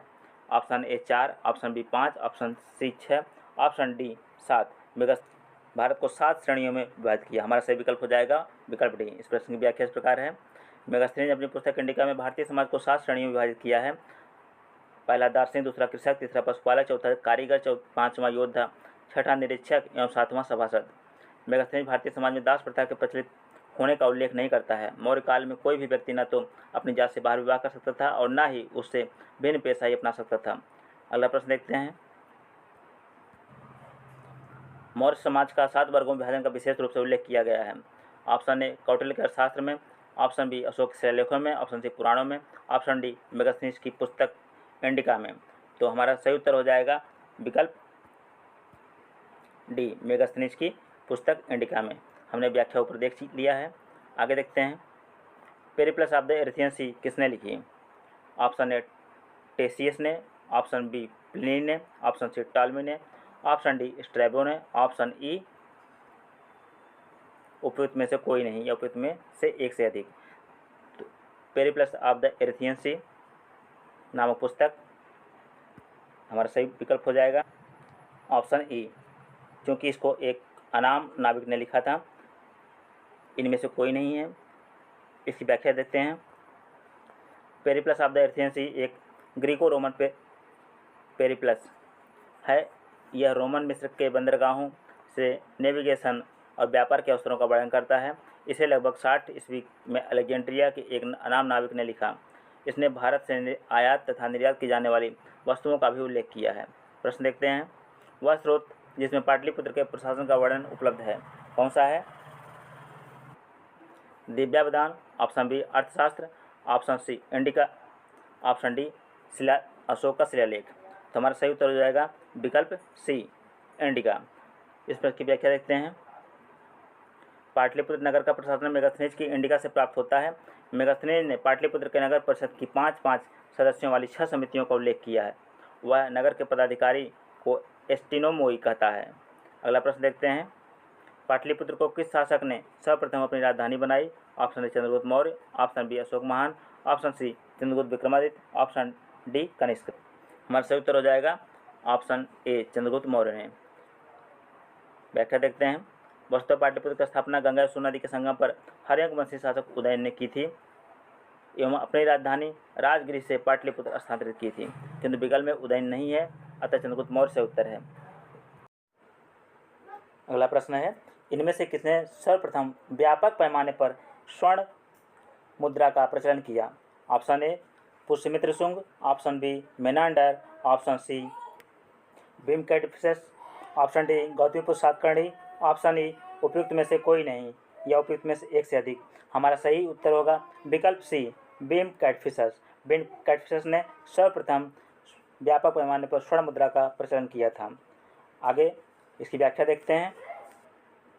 कुषाण शासकों द्वारा व्यापक पैमाने पर स्वर्ण मुद्रा का प्रचलन प्रारंभ करना भारतीय उपमहाद्वीप में उनका सबसे महत्वपूर्ण योगदान था। कुषाण शासक भीमकेटफिसेस को स्वर्ण मुद्राओं के प्रचलन का श्रेय प्राप्त है। अगला प्रश्न देखते हैं। कला की गांधार शैली निम्न समय में फली फूली। ऑप्शन ए कुषाणों के समय, ऑप्शन बी गुप्तों के समय, ऑप्शन सी अकबर के समय, ऑप्शन डी मौर्यों के समय। ऑप्शन ए कुषाणों के समय। गांधार शैली कुषाणों के समय फली फूली। व्याख्या देखते हैं। कुषाण शासक कनिष्क के शासनकाल में कला के क्षेत्र में 2 स्वतंत्र शैलियों का विकास हुआ। पहला गांधार शैली, दूसरा मथुरा शैली। इन दोनों को कनिष्क की ओर से पर्याप्त प्रोत्साहन दिया गया। गांधार कला यूनानी कला से प्रभावित थी। अगला प्रश्न देखते हैं। इनमें से किस शासक ने चतुर्थ बौद्ध संगीति कश्मीर में आयोजित की? Option A Ashok, option B Ajatashatru, option C Kanishka, option D Kalashok. तो हमारा सही उत्तर होगा विकल्प D Kalashok, sorry option C Kanishka. इसकी व्याख्या देखते हैं।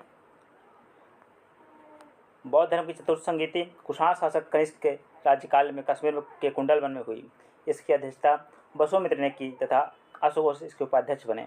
इस सभा में महासंघियों का वर्चस्व था। यहाँ बौद्ध ग्रंथों के कठिन अंशों पर सम्यक विचार किया गया तथा प्रत्येक पिटक पर भाष्य लिखकर उन्हें विभाषा शास्त्र नामक टीकाओं में संकलित कर दिया गया। इस समय बौद्ध धर्म हीनयान एवं महायान नामक 2 अस्पष्ट संप्रदायों में विभक्त हो गया। अगला प्रश्न देखते हैं। शुंग वंश के बाद किस वंश ने भारत पर राज किया? Option A Satavahana, option B Kushan, option C Kanva या कण्वा, ऑप्शन डी गुप्त। हमारा सही उत्तर होगा विकल्प सी कण्व वंश। इसकी व्याख्या देखते हैं। शुंग वंश का अंतिम राजा देवभूत अपने अमात्य वसुदेव के षड्यंत्रों द्वारा मार डाला गया। वसुदेव ने जिस नवीन राजवंश की नींव डाली वह कण्व या कण्वायन नाम से जाना जाता है। शुंगों के समान यह भी ब्राह्मण वंश था। अगला प्रश्न देखते हैं। राजा खारवेल का नाम जुड़ा है गिरनार के स्तंभ लेख से, ऑप्शन बी जूनागढ़ स्तंभ लेख से, ऑप्शन सी हाथी गुम्फा लेख से, ऑप्शन डी सारनाथ लेख से। तो सही उत्तर होगा विकल्प सी हाथी गुम्फा लेख के साथ। व्याख्या देखते हैं। कलिंग के चेदी शासक खारवेल प्राचीन भारतीय इतिहास के महानतम सम्राटों में से एक था। उड़ीसा प्रांत के भुवनेश्वर में 3 मील की दूरी पर स्थित उदयगिरी पहाड़ी की हाथी गुम्फा से उसका एक बिना तिथि का अभिलेख प्राप्त हुआ है। इसमें खारवेल की बचपन, शिक्षा, राज्याभिषेक तथा राजा होने के बाद के 13 वर्षों तक के शासनकाल की घटनाओं का क्रमबद्ध विवरण दिया गया है। यह अभिलेख खारवेल का इतिहास जानने का एकमात्र स्रोत है। अगला प्रश्न देखते हैं। नगरों का क्रमिक पतन किस काल की एक महत्वपूर्ण विशेषता थी? ऑप्शन ए गुप्त काल, ऑप्शन बी प्रतिहार युग, option C Rashtrakuta, option D Satavahana युग। सही उत्तर होगा ए गुप्त काल। व्याख्या देखते हैं। गुप्त काल में नगर क्रमिक पतन की ओर अग्रसर हुए। संपूर्ण गंगा घाटी में जो शहर पहले अत्यंत समृद्ध अवस्था में थे, उनमें से अधिकांश को गुप्त युग में या तो त्याग दिया गया या वहाँ के आवासन में पर्याप्त विघटन हुआ। पाटलिपुत्र जैसे महत्वपूर्ण नगर वहन शाह के आगमन तक गांव बन गया। मथुरा जैसा महत्वपूर्ण नगर एवं कुम्भहार, सोनपुर, सोगौरा और उत्तर प्रदेश में गंगा घाटी में अनेक महत्वपूर्ण केंद्र ह्रास के ही प्रमाण प्राप्त हुए हैं। अगला प्रश्न है, निम्नलिखित में से कौन सा बंदरगाह गुप्त काल में उत्तर भारतीय व्यापार के लिए उपयोग किया जाता था? Option A Kalyan, option B Tamralipti, option C Bharuch, option D Cambay. तो सही उत्तर होगा ऑप्शन ई, एक से अधिक। व्याख्या देखते हैं। गुप्त काल में बंगाल में ताम्रलिप्ति एक प्रमुख बंदरगाह था, जहां से उत्तर भारत के साथ दक्षिण पूर्व एशिया, चीन, लंका, जावा, सुमात्रा आदि देशों के साथ व्यापार होता था। पश्चिमी भारत का प्रमुख बंदरगाह भ्रुकच या भड़ोच था, जहां से पश्चिमी देशों के साथ समुद्र व्यापार होता था। इसके अलावा कल्याण तथा बॉम्बे से भी उत्तर भारतीय व्यापार होता था। अगला प्रश्न देखते हैं, किस शासक वंश में ने मंदिरों एवं ब्राह्मणों को सबसे अधिक ग्राम अनुदान में दिया था? गुप्त वंश, पाल वंश, option C Rashtrakuta, option D Pratihara. सही उत्तर होगा ऑप्शन ए गुप्त वंश। व्याख्या देखते हैं। गुप्त वंश के शासकों ने मंदिरों एवं ब्राह्मणों को सबसे अधिक ग्राम अनुदान में दिए थे। गुप्त लेखों में जिन भूमिदानों का उल्लेख किया गया है, उससे यह स्पष्ट है कि भूमिदान के साथ साथ गांव की भूमि से उत्पन्न होने वाली आय भी ग्रहीता को सौंप दी जाती थी।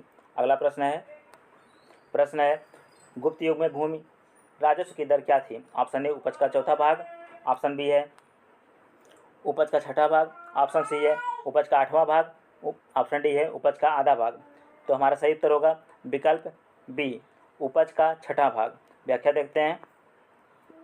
गुप्त काल में जो लोग राजकीय भूमि पर कृषि करते थे, उन्हें अपनी उपज का एक भाग राजा को कर के रूप में देना पड़ता था, जो षडांश होता था।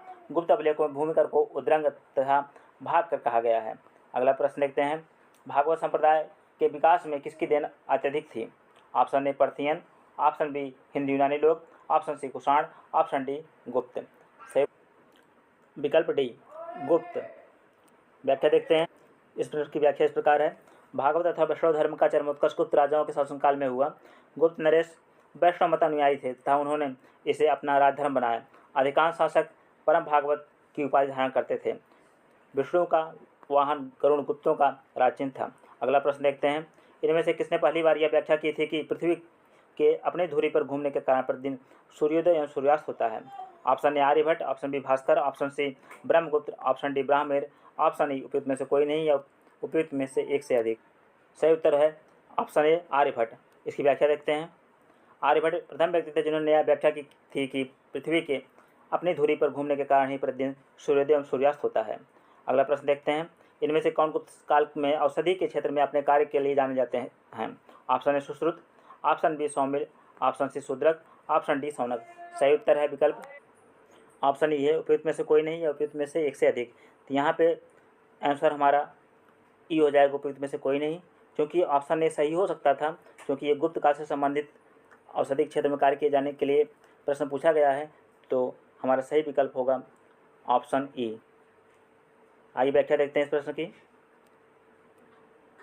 क्योंकि सुश्रुत को शल्य क्रिया का जनक कहा जाता है, यह काशी के रहने वाले थे। इनका काल लगभग 600 ईसा पूर्व के माना जाता है।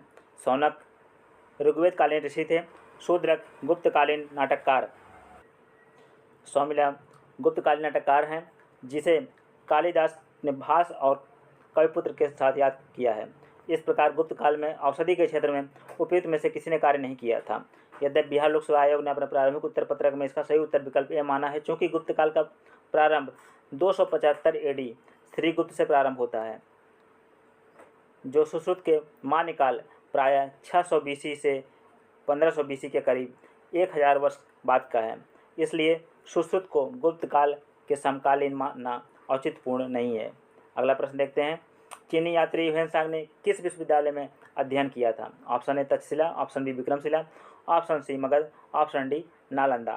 तो हमारा सही उत्तर हो जाएगा विकल्प डी नालंदा। तो आइए इस प्रश्न की व्याख्या देखते हैं। चीनी यात्री ह्वेनसांग हर्षवर्धन के शासनकाल में भारत आया था। 637 ईस्वी में ह्वेनसांग नालंदा विश्वविद्यालय गया। इस समय यहाँ के कुलपति आचार्य शीलभद्र थे। लगभग 1.5 वर्ष तक नालंदा में निवास कर उसने योग शास्त्र का अध्ययन किया। इसके बाद वह बंगाल, उड़ीसा, धान्य कटक होता हुआ कांजी पहुँचा। अपनी यात्रा के दौरान ह्वेनसांग नालंदा आया और व्याख्यान दिया। अगला प्रश्न देखते हैं।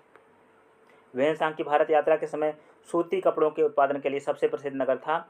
Option A Varanasi, option B Mathura, option C Pataliputra, option D Kanchi. हमारा सही उत्तर हो जाएगा बी मथुरा। आइए इस प्रश्न की व्याख्या देखते हैं। चीनी यात्री ह्वेनसांग हर्षवर्धन के शासनकाल भारत आया था। मथुरा एक औद्योगिक नगरी थी। अर्थशास्त्र से ज्ञात होता है कि इसके सूती वस्त्र उत्कृष्टता के लिए प्रसिद्ध थे। ह्वेनसांग ने मथुरा की आर्थिक समृद्धि एवं व्यापारिक प्रगति की पुष्टि की है। वह लिखता है कि मथुरा के बाजारों में बिकने वाली वस्तुएं काफ़ी सजा कर रखी जाती थी। अगला प्रश्न देखते हैं। कवि बाढ़ निवासी था। ऑप्शन ए पाटलिपुत्र का, ऑप्शन बी थानेश्वर का, ऑप्शन सी भोजपुर का, ऑप्शन डी में से कोई नहीं। यहाँ से विकल्प ए पाटलिपुत्र। व्याख्या देखते हैं। बाणभट्ट हर्षवर्धन के दरबारी कवि थे। ये पाटलिपुत्र क्षेत्र के निवासी थे। हर्षचरित, कादम्बरी, चंडी शतक इनकी प्रमुख रचनाएं हैं। अगला प्रश्न देखते हैं। प्रश्न है, चीनी यात्री इस सिंह ने बिहार का भ्रमण किया लगभग। ऑप्शन ए 405 ईस्वी में, ऑप्शन बी 635 ईस्वी में, ऑप्शन सी 637 ईस्वी में, ऑप्शन डी में से कोई नहीं। तो हमारा सही विकल्प हो जाएगा ऑप्शन डी, क्योंकि 675 से 85 के मध्य नालंदा की यात्रा किया था इस सिंह ने। व्याख्या देखते हैं इस प्रश्न की। चीनी यात्री सिंह 671 या 672 ईस्वी में जब वह युवक था, अपने 37 बौद्ध सहयोगियों के साथ बौद्ध धर्म के अवशेषों को देखने की इच्छा से उसने पाश्चात्य विश्व का भ्रमण करने का निश्चय किया। वह दक्षिण के समुद्री मार्ग से होकर भारत आया। 675 से 685 तक नालंदा विश्वविद्यालय में अध्ययन किया। 693-94 ईस्वी के लगभग सुमात्रा होता हुआ चीन लौट गया। अगला प्रश्न देखते हैं। प्रसिद्ध चीनी यात्री फाहियान ने किसके शासनकाल में भारत की यात्रा की? ऑप्शन ए चंद्रगुप्त प्रथम, ऑप्शन बी चंद्रगुप्त द्वितीय, option C Ramgupta, option D Shrigupta. Option A में से कोई नहीं या में से एक से अधिक। तो सही उत्तर हो जाएगा विकल्प बी चंद्रगुप्त द्वितीय। इस प्रश्न की व्याख्या देखते हैं। चंद्रगुप्त द्वितीय विक्रमादित्य के शासनकाल में चीनी यात्री फाहियान ने भारत के विभिन्न स्थानों का भ्रमण किया था। अगला प्रश्न देखते हैं। नालंदा विश्वविद्यालय के संस्थापक कौन थे? Option A Chandragupta Vikramaditya, B Kumaragupta, option C Dharmapal, option D Pushyagupta. सही उत्तर हो जाएगा बी कुमारगुप्त। इस प्रश्न की व्याख्या। ह्वेनसांग के अनुसार नालंदा विश्वविद्यालय का संस्थापक शक्रादित्य था, जिसने बौद्ध धर्म के तीर्थों के प्रति महती श्रद्धा के कारण इसकी स्थापना करवाई थी। शक्रादित्य की पहचान कुमारगुप्त प्रथम, जिसका कार्यकाल 415 से 455 ईस्वी है, से की जाती है। कुमारगुप्त की प्रसिद्ध उपाधि महेंद्रादित्य थी। अगला प्रश्न देखते हैं। ताम्रपत्र लेख दर्शाते हैं कि प्राचीन काल में बिहार के राजाओं का संपर्क था बर्मा से, ऑप्शन बी थाईलैंड से, ऑप्शन सी कंबोडिया से, ऑप्शन डी जावा सुमात्रा से। इसका सही उत्तर हो जाएगा डी जावा सुमात्रा से। इस प्रश्न की व्याख्या देखते हैं। पाल वंशी शासक देवपाल बौद्ध मतानुयायी था। लेखों में उसे परम सौगात कहा गया है। उसने जावा के शैलेंद्र वंशी शासक बालपुत्र देव के अनुरोध पर उसे नालंदा में एक बौद्ध विहार बनवाने के लिए 5 गांव दान में दिए थे। अगला प्रश्न देखते हैं। सुवर्ण भूमि का वह राजा कौन था जिसने नालंदा में एक बौद्ध विहार की स्थापना की था? उसके रख रखाव हेतु अपने दूत द्वारा देवपाल से 5 गांव दान में देने के लिए प्रार्थना की। Option A Dharanendra, option B Sangram Dhananjay, option C Balaputra Dev, option D Chudamani Varman, option E उपयुक्त में से कोई नहीं या उपयुक्त में से एक से अधिक। हमारा सही उत्तर हो जाएगा विकल्प सी बालपुत्र देव। इस प्रश्न की व्याख्या इस प्रकार है। सुवर्ण भूमि के शासक बालपुत्र देव ने नालंदा में एक बौद्ध विहार की स्थापना की तथा उसके रख रखाव हेतु अपने दूत द्वारा देवपाल से 5 गांव दान के लिए प्रार्थना की थी। अगला प्रश्न। नालंदा विश्वविद्यालय के विनाश के कारण थे? पहला ऑप्शन ए मुसलमान, option B Kushan, option C Scythians, option D Mughal. हमारा सही उत्तर हो जाएगा विकल्प ए। अगला प्रश्न देखते हैं। व्याख्या इस प्रश्न की। नालंदा विश्वविद्यालय बख्तियार खिलजी के अधीन तुर्क मुस्लिम आक्रमणकारियों द्वारा नष्ट किया गया था। यह भारत में बौद्ध मत के पतन के लिए अंतिम प्रहार के रूप में देखा जाता है। अगला प्रश्न देखते हैं। खजुराहो मंदिर स्थापित के निर्माण में सहयोगी थे। Option A Chandel, option B Gurjara Pratihara, option C Chahamana, option D Parmar. तो सही उत्तर हो जाएगा हमारा चंदेल। अगला इस प्रश्न की व्याख्या देखते हैं। खजुराहो के मंदिर चंदेल राजाओं के समय 950 से 1050 ईस्वी के बीच बनाए गए। यहाँ के मंदिरों में कंदरिया महादेव का मंदिर सर्वोत्तम है। खजुराहो मध्य प्रदेश के छतरपुर जिले में स्थित है। प्रश्न देखते हैं। विक्रमशिला शिक्षा केंद्र के संस्थापक का नाम है। Option A Devpal, B Dharmapal, option C Nayanpal, option D Narendrapal. हमारा उत्तर हो जाएगा विकल्प विक्रमशिला विश्वविद्यालय की स्थापना पाल वंश के धर्मपाल ने की थी। दीपांकर श्री ज्ञान जो उपाध्याय अतीश के नाम से प्रसिद्ध थे, यहाँ के सर्वाधिक प्रसिद्ध विद्वान थे। ये तिब्बत भी गए थे। अगला प्रश्न देखते हैं। निम्नलिखित राजवंशों में किसका उल्लेख संगम साहित्य में नहीं हुआ है? Option A Kadamba, option B Chera, option C चोर, ऑप्शन डी पांडे। तो सही उत्तर हो जाएगा ऑप्शन ए कदम्ब। इस प्रश्न की व्याख्या इस प्रकार है। संगम साहित्य में केवल चोल, चेर एवं पांड्य राजाओं के उद्भव और विकास का विवरण प्राप्त होता है। इन राज्यों के विविध राजाओं के शासनकाल का स्पष्ट निर्धारण संभव न होने पर भी संगम साहित्य से कृष्णा नदी के दक्षिण में सुदूर प्रायद्वीप तक राजनीतिक गतिविधियों पर पर्याप्त प्रकाश पड़ता है। अगला प्रश्न है। संगम युग में उदयपुर किस लिए विख्यात था?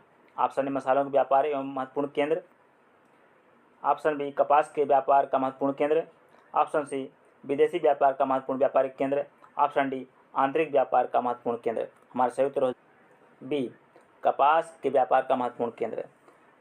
व्याख्या देखते हैं इस प्रश्न की। तमिलनाडु के तिरुचिरापल्ली में अवस्थित कावेरी नदी के तट पर उदयपुर संगमकालीन चोलों की राजधानी थी। यह कारी एवं वाराणम नामों से प्रसिद्ध था। संगम युग में उदयपुर कपास तथा सूती वस्त्रों का बहुत बड़ा केंद्र था। अगला प्रश्न देखते हैं। मुद्रा राक्षस का लेखक निम्न में से कौन है?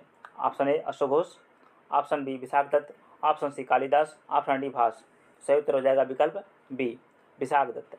विशाख दत्त मुद्रा राक्षस का लेखक था। इस प्रश्न की व्याख्या इस प्रकार है। मुद्रा राक्षस की रचना विशाख दत्त ने की थी। इस ग्रंथ में से मौर्य इतिहास मुख्यतः चंद्रगुप्त मौर्य के जीवन पर प्रकाश पड़ता है। इसमें चंद्रगुप्त मौर्य को वृष तथा कुलहीन कहा गया। ढूंढराज ने मुद्रा राक्षस पर टीका लिखी। अगला प्रश्न देखते हैं। पृथ्वीराज रासो के लेखक हैं Kalhana, option B Bilhana, option C Jayanaka, option D Chandbardai. सही उत्तर है विकल्प डी चंद्रबरदाई। इस प्रश्न की व्याख्या इस प्रकार है। चौहान वंशी शासक पृथ्वीराज तृतीय, जिसे राय पिथौरा भी कहते हैं, के दरबारी कवि चंद्रबरदाई ने पृथ्वीराज रासो की रचना की। अगला प्रश्न है। स्वप्न वासवदत्ता के लेखक हैं option A Kalidasa, option B Bhasa, option C Bhavabhuti, option D Rajashekhara. तो हमारा सही उत्तर हो जाएगा ऑप्शन बी। इस प्रश्न की व्याख्या इस प्रकार है। महाकवि भास के नाम से 13 नाटक उपलब्ध हुए हैं, जिनमें 909 में श्री टी गणपति शास्त्री ने त्रावणकोर राज्य से प्राप्त किया था। इन नाटकों के नाम हैं प्रतिज्ञा योगंधरायण, दूसरा स्वप्न वासवदत्ता, तीसरा उर्भंग दूत वाक्य, पांचवा पंचरात्र, छठा बालचरित्र, दूधघटोत्कच, कर्णभार, मध्यम व्यायोग, प्रतिमा नाटक, अभिषेक नाटक, अभिमारक एवं चारुदत्त। अगला प्रश्न देखते हैं। कुमार संभव महाकाव्य किस कवि ने लिखा? Option A Banabhatta, option B Chand Bardai, option C Harisena, option D Kalidas. सही उत्तर हो जाएगा विकल्प डी कालिदास ने। प्रश्न की व्याख्या देखते हैं। कुमार संभव महाकाव्य की रचना महाकवि कालिदास ने की थी। इसमें 17 सर्ग हैं, जिसमें प्रकृति चरित्रण तथा कार्तिकेय की जन्म कथा वर्णित है। अगला प्रश्न देखते हैं। किरातरंजनी पुस्तक किसने लिखा था? Option A Bhatti, option B Shudraka, option C Kalidas, option D Bharavi. सही उत्तर हो जाएगा भारवी, ऑप्शन डी। इस प्रश्न की व्याख्या देखते हैं। किरातार्जुनी पुस्तक के लेखक भारवी हैं। इस पुस्तक की व्याकथा वस्तु महाभारत से ली गई है, जिसमें अर्जुन तथा किरात वेशधारी शिव के बीच युद्ध का वर्णन है। अगला प्रश्न देखते हैं। उस स्रोत का नाम बतलाइए जो प्राचीन भारत के व्यापारिक मार्गों का परमौन है। ऑप्शन ए संगम साहित्य, ऑप्शन बी मिलिंद पन्नों, ऑप्शन सी जातक कहानियाँ, ऑप्शन डी उपयुक्त सभी। सही उत्तर हो जाएगा विकल्प बी मिलिंद पन्नों। इस प्रश्न की व्याख्या देखते हैं।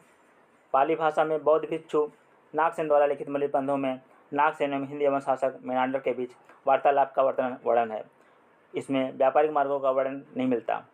अगला प्रश्न देखते हैं। हर्षचरित्र नामक पुस्तक किसने लिखी? Option A Aryabhata, option B Banabhatta, option C Vishnugupta, option D Parimal Gupta. सही उत्तर हो जाएगा बाणभट्ट, ऑप्शन बी बाणभट्ट। इस प्रश्न की व्याख्या देखते हैं। हर्षचरित्र ग्रंथ की रचना सुप्रसिद्ध लेखक बाणभट्ट ने की थी। यह वर्धन वंश के इतिहास का प्रमुख स्रोत है। यह एक आख्यायिका है जिसमें लेखक अपने समकालीन शासक तथा उसके पूर्वजों के जीवन वृत्त का वर्णन प्रस्तुत करता है। अगला प्रश्न देखते हैं। चोल वंश का संस्थापक कौन था? Option Vijayalaya, option B Karikal, option C Aditya प्रथम, ऑप्शन डी राजराज प्रथम। तो सही उत्तर हो जाएगा ऑप्शन ए विजयालय। चोल वंश का संस्थापक कौन था? विजयालय। इस प्रश्न की व्याख्या देखते हैं। चोल साम्राज्य की स्थापना विजयालय ने किया था, जो प्रारंभ में पल्लवों का एक सामंती सरदार था। उसने 850 ईस्वी में तंजौर को अपने अधिकार में कर लिया। तंजौर के शिव मंदिर, राजराजेश्वर मंदिर या बृहदेश्वर मंदिर का निर्माण राजा प्रथम के काल में हुआ था। अगला प्रश्न देखते हैं। चोल काल किसके लिए प्रसिद्ध है? ऑप्शन ए ग्राम पंचायत, ऑप्शन बी राष्ट्रकूट राजवंश के साथ युद्ध, ऑप्शन सी श्रीलंका के साथ व्यापार, ऑप्शन डी तमिल संस्कृति की उन्नति। हमारा विकल्प ए ग्राम पंचायत के लिए चोल काल प्रसिद्ध है। इस प्रश्न की व्याख्या देखते हैं। चोल शासन की सबसे उल्लेखनीय विशेषता स्वायत्त शासी ग्रामीण संस्थाओं के संचालन में परिलक्षित होती है। ग्राम पंचायत चोल काल में प्रसिद्ध था। उत्तर मेरूर से प्राप्त अभिलेख से ग्राम सभा के कार्यों आदि का विस्तृत वर्णन प्राप्त होता है। अगला प्रश्न देखते हैं। कौन सा मध्यकालीन भारतीय साम्राज्य व्यापक स्तर पर स्थानीय स्वशासन से प्रसिद्ध था?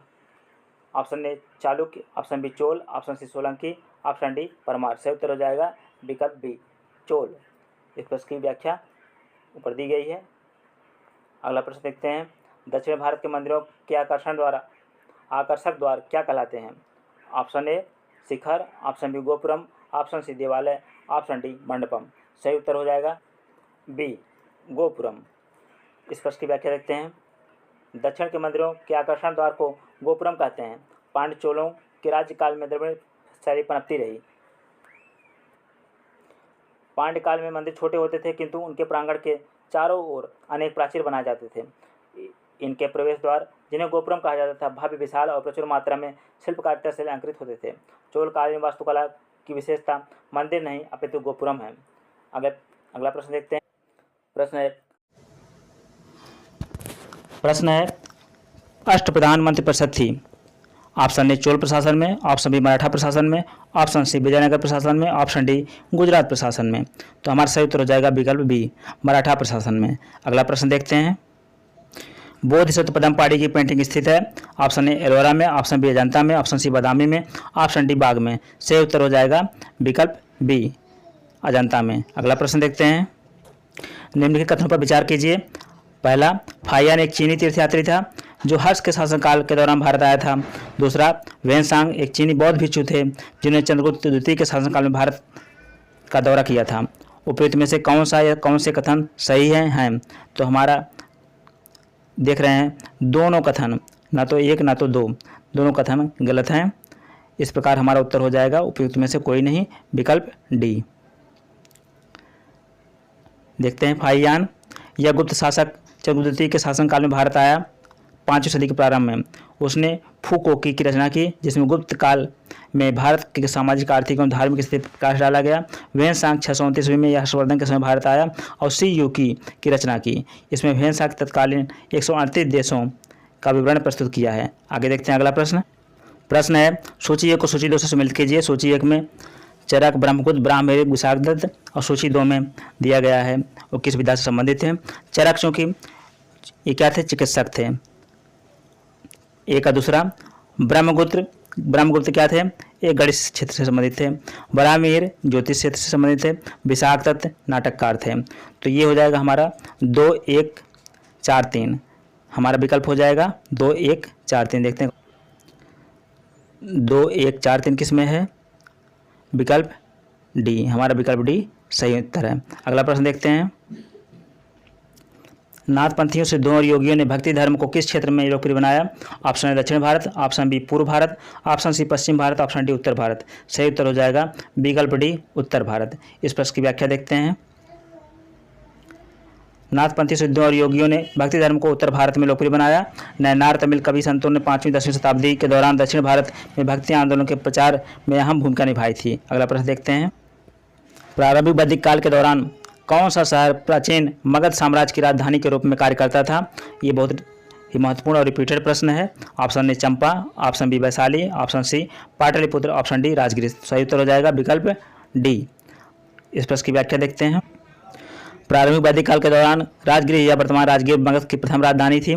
प्रारंभिक वैदिक काल में पाटलिपुत्र भारत का एक शहर था जिसे गंगा नदी के पास एक छोटे किले के रूप में मगध शासक उदयन 466 से 444 ईस्वी पूर्व बनाया गया था। अगला प्रश्न देखते हैं, राजनीति की प्रारंभिक पुस्तक नीतिसार किसके द्वारा लिखी गई थी? Option A Charaka, option B Kamandaka, option C Kautilya, option D में से कोई नहीं।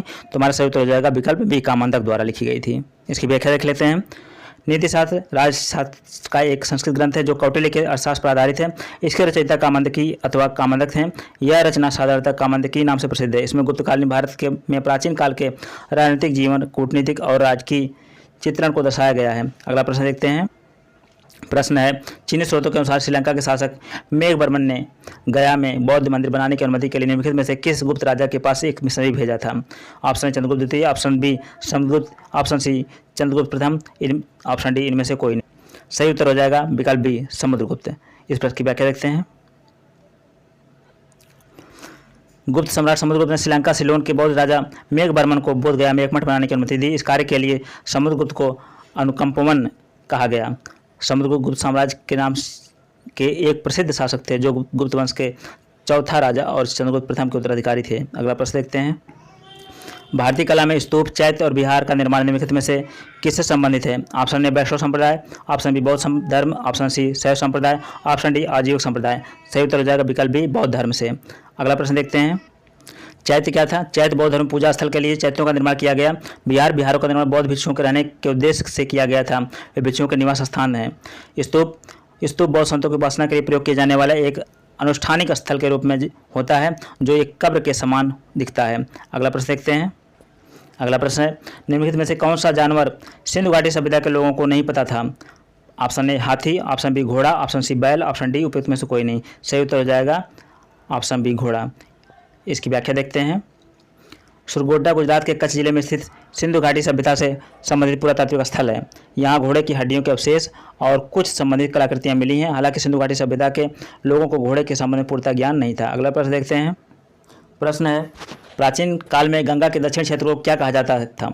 Option A Anarta, option B Takshashila, option C Chola, option D उपयुक्त में से एक से अधिक, ऑप्शन ई उपयुक्त में से कोई नहीं। तो यहाँ पे हमारा सही उत्तर हो जाएगा विकल्प बी उपयुक्त में से कोई नहीं। इसकी प्रश्न की व्याख्या देखते हैं, प्राचीन काल में गंगा के दक्षिण क्षेत्र को मगध के नाम से जाना जाता था। महाभारत में वर्णित प्राचीन भारत में वैदिक कालीन साम्राज्य को अनर्त कहा गया है। तक्षशिला सिंधु और झेलम नदी के बीच उत्तर पश्चिम सीमा पर स्थित था।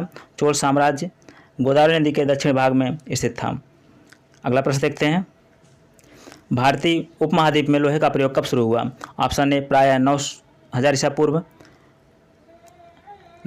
ऑप्शन बी प्रायः 1200 वर्ष पूर्व, ऑप्शन सी प्रायः 6000 वर्ष पूर्व, ऑप्शन डी उपयुक्त में से एक से अधिक, ऑप्शन डी उपयुक्त में से कोई नहीं। तो यहाँ पे हमारा उत्तर हो जाएगा ऑप्शन ई।